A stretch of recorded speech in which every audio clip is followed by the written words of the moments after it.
Sebelum daripada Indonesia D, terdapat satu anime dekat Jepun yang menceritakan tentang culture pasar motosikal. Dan ini adalah replika corak daripada anime tersebut yang dipakai oleh Gankoma, iaitu karakter dalam anime tersebut. Jadi jom kita unbox. So dalam ni dia ada sekali dengan pin lock. So ni adalah kad dan dia ada tulis not for sale. Lepas tu dalam kotak ni dia ada cingketan dengan breath deflector dan juga manual dan juga silicon oil.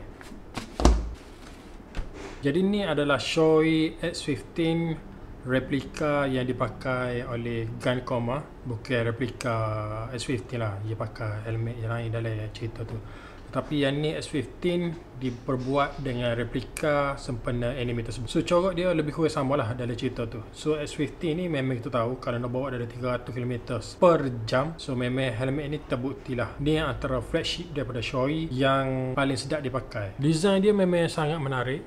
So saya tengok memang antara one of the best design lah untuk Shoei S15 ni.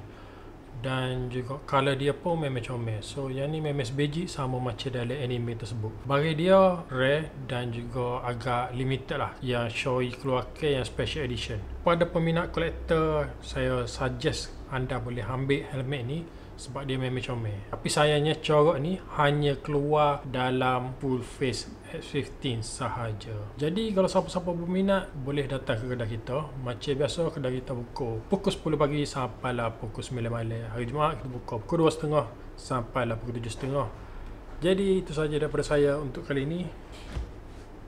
Bye bye.